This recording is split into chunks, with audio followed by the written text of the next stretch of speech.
Hey there, ladies and gentlemen. How you doing? Today's video. Today's video is one that I was debating making in the first place. But it's kind of, in many ways, it's kind of the culmination of thoughts I've had about some stuff for a long time. So I thought, fuck it. I'll make a video about it. I guess before I go, I should probably give the disclaimer, like, hey, if you're below the age of 18, if you're a kid, maybe give this one a pass. There isn't really any entertainment value to be gotten here. It's more just, serious shit. Adult shit. Yeah. I don't know how to start. I don't know how to start this video. I don't.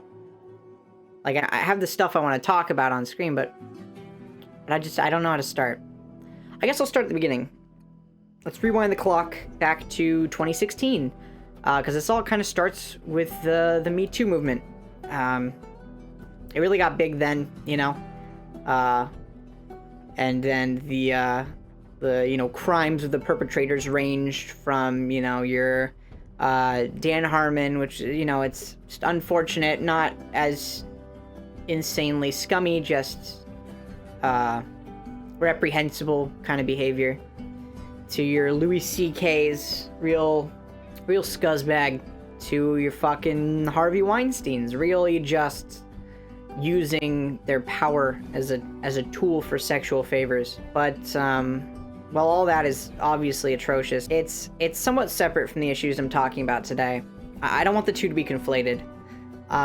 The impetus for this video is recently some stuff came out about Dan from Game Grumps. Fucking, this is the second video I'm talking about Game Grumps in like a week. What the fuck? Oh, alright. Let's do this. Gosh, sorry, I'm really tired. I'm just really tired right now. Just emotionally. Not like, I don't know, this isn't as bad as some of the other things that have come out. Sorry, I'm fidgety. This isn't as bad as the things that have come out about other people in the entertainment sphere. But it's definitely, off-putting, I think. So let's just get right into the kind of allegations, and, there's some evidence for him, too. So basically, he's, or was, I mean, this is years ago now, people are coming out about it. You know, he had sex with fans. He kind of courted them. I don't have a better word for it. You know, committed sexual acts with them and ghosted them. And really the ghosting and the ages are the bits where I'm like, because they, as far as is known right now from reports and stuff, there was no, like, pedophilia, you know, necessarily involved, so far. I mean, who knows? I'm sure more stuff is coming out every day, or will, because that seems to be how these things go. They usually steamroll. But I'm not, you know, I'm not defending his actions. I do think it's very complicated. I do think that to a certain extent, someone who creates something and fans, like, I mean, as long as they're adults, they're beholden to the consequences of the decisions they make. But even so, there was clearly, you know, they were led on with seeming pretenses that, you know, were then shattered. It's messy, of course, as it always is. And it's especially, like, ghosting them is a pretty scummy thing to do. But I can see it from both sides, which is odd. And I've been trying to look at both sides of everything lately. And so thinking about it from his side, you know, it's also like he's a very busy person, as a lot of creators are. So would he have time for, you know, relationships, and probably had no intent from the beginning, right? I mean, leading people on like that, like I said, is shitty, but it's just shitty as a human. It really, what I'm saying is that in this instance, the aspect of celebrity doesn't have anything really to do with it. I don't think. But it does kind of raise, you know, thinking about this and like the thing that happened with Pro Jared a while back, and other people with fan bases. I hesitate to use the word celebrity, partially because I just dislike the word, but also partially because it's, I don't know, internet celebrities, are they I don't know. It's weird. It's weird to call somebody who just makes stuff on the internet a celebrity. Because I make stuff and I just feel like a human. And it's important to look at them as humans, and that really, I guess, brings me to the heart of what I want to talk about today, which is just kind of this culture of idolization and fan worship, and just how incredibly unhealthy it is. I mean, I tried to lay down, you know, right off the bat, like, I don't want anybody to look up to me. I don't purport to be a role model. And that's not to say, like, oh, I'm a horrible person or a scumbag or anything. I don't think I am. You know, with everything I've done in life, I've tried to be decent, and there are very, very few instances in which I said anything aimed to harm anyone. And even then, I felt extremely regretful.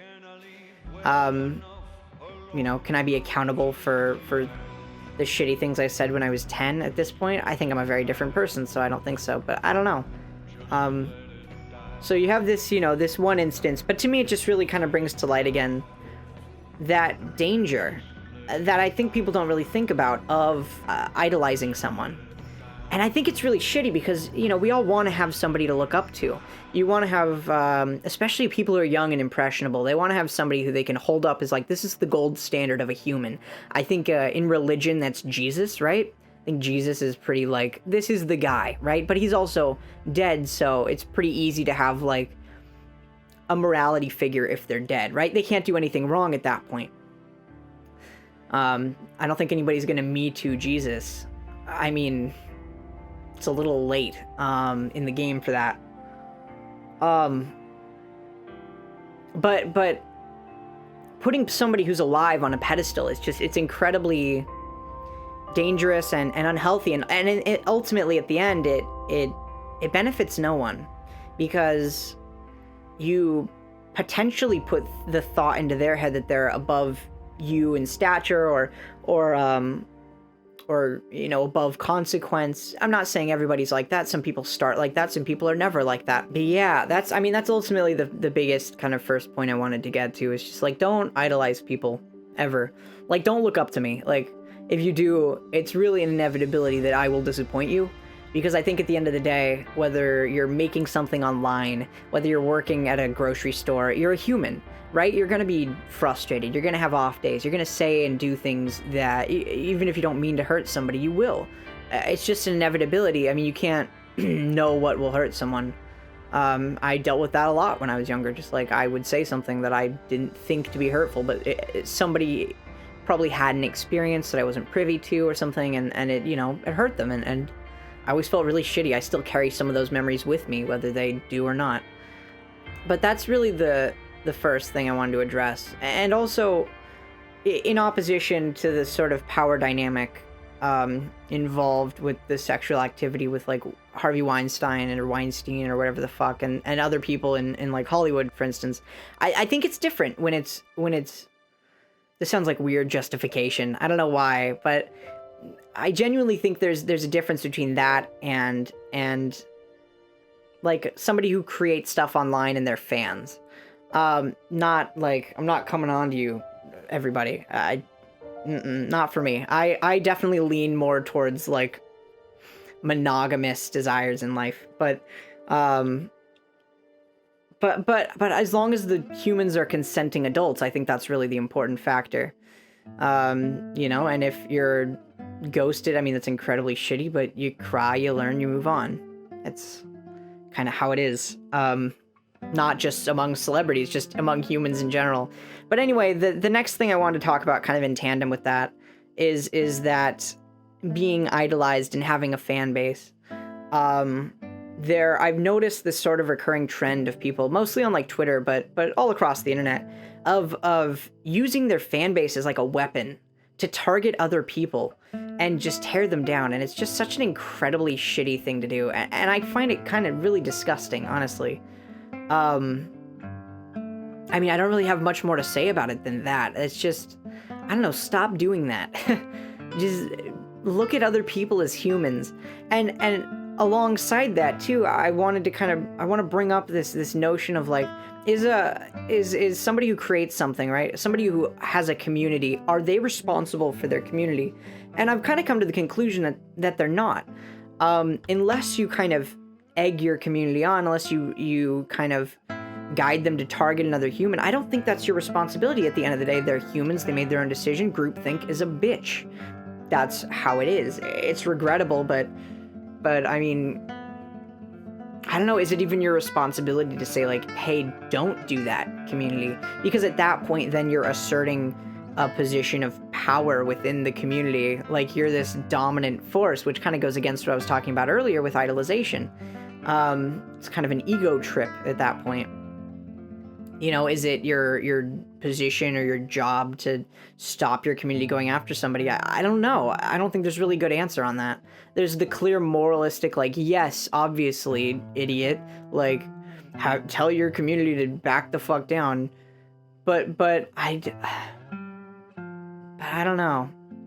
I mean, ultimately, I mean, there's clearly, like, dangers of, like, people with just adopting a mob mentality. And I think that's shitty in general. I mean, my goal in life is I just try to, you know, live a happy life, improve the lives of those I can.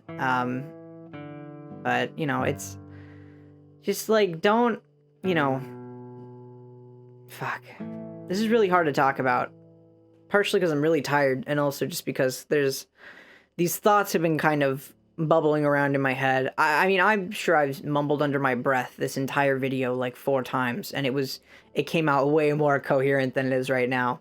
But yeah, I don't know, just, it's weird. It's weird, the dynamic between someone who creates something and people who are fans of that thing. And there's a third topic I'm going to talk about, and I think I'm trying to put it off because this is the topic that I actually wanted to discuss the least, or I'm the most afraid of discussing, which is parasocial relationships. Fuck me. I can't believe I'm even bringing this up. I'm just gonna die. Alright, let's do this. Parasocial relationships, if you don't know, are essentially the feeling that someone you don't know is your friend. Whether it's, you know, you watch their stuff or you feel connected to them. They might not even know you exist. They probably don't know you exist, but you feel like they're your friend. It happens a lot more among younger kids, a little less among adults, a little less. But it definitely goes hand in hand with idolization and putting someone up on a pedestal. And it's incredibly dangerous in regards to the ways in which a fan can become obsessive. And I'm afraid of talking about this topic because I think it's one that a creator is afraid of talking about in general, because you don't want to put your audience off. You don't want to be like, no, fuck you, stay away, don't talk to me. That's a really shitty thing to say. And so far my community hasn't really been overbearing, which is good. You know, I think some of you hold me in pretty high regard, which, stop it. You know, we're all humans. I will fuck up as much as you might. I mean, I'll try to be decent, but I can't. No promises. God, I hope this video ages well. I hope I won't look back on this in 20 years and be like, man, I had such high hopes of being a decent human, and now I'm just a horrible monster. But yeah, parasocial relationships are difficult. You know, I think I would genuinely like to be friends with more people in my community, but for me, it's specifically a matter of time. I just don't have the time, you know, and it's rough too, because a lot of people in the community you have common interests with. They're cool people. I enjoy talking with them. Even when I'm just streaming, I enjoy talking with you guys in the chat. I don't have time for a bunch of friendships. So I'm sorry. You know, there are a couple people I've already made friends with from streaming, which has been super cool. But at the end of the day, I don't have the time. I have a little more time just with this whole COVID thing going on, but when that's done, I'll be hanging out with friends a lot, not gonna lie. And I'm making a lot of content, and I'm a really busy guy. So I guess that's everything I really wanted to cover today. There's more I want to talk about, but in this video specifically, I think I basically covered it. So I guess I'll just recap real quick. I don't think there's anything inherently wrong with a sexual relationship between two people, be it a creator or a fan member or whatever. I don't think there's anything inherently wrong with that, as long as they're both responsible adults and one isn't, you know, pressured into it, or there isn't, like, I don't know, as long as there's not like a weird power dynamic going on, I don't think there's anything wrong with it. No one in a community should ever feel forced to perform anything for anyone. Like, I guess that's one final thing I kind of wanted to bring up, is that along with kind of a parasocial relationship, I think there's a tendency for people in a community, some people, not all, but some people in a community to start to expect things from a creator too. Not necessarily the other way around. Like, I've even seen, you know, with other creators and their audiences, like, you know, they'll donate and they'll expect more. They'll expect, you know, the creator to talk to them. But at the end of the day, if you were trying to break it down to like a, I give this, you give that, right? Like a kind of a symbiotic relationship. I mean, a creator provides content. That at the end of the day is what they do. They're here trying to entertain you. I try to make the world a brighter place. And if you want to support that creator, I mean, that's your prerogative, but to expect more from a creator is unfair, and it's unrealistic, because at the end of the day, they're a human. They want to live a life, you know? Yeah, so that really is what I wanted to say along with that. And then apart from that, just don't, if you are a creator out there and you're watching this, don't weaponize your fan base. It's just a super scummy thing to do. And if you're in somebody's, you know, fan base, if you're a fan of somebody, like, don't attack other people on their behalf. Don't defend somebody you like. That's just, it's so wrong on so many levels. I don't know. This video sounds really preachy, and it hasn't quite turned out the way I wanted, but I think I'll still put it out, because I think there's some stuff I'm saying here that maybe you haven't thought of or seen somewhere else. So that's gonna be that. Thanks everybody for tuning in. I know this was kind of like a weird deep video. I actually intend to do more like this, where I just like talk about shit, because my brain is constantly going, like, all the time.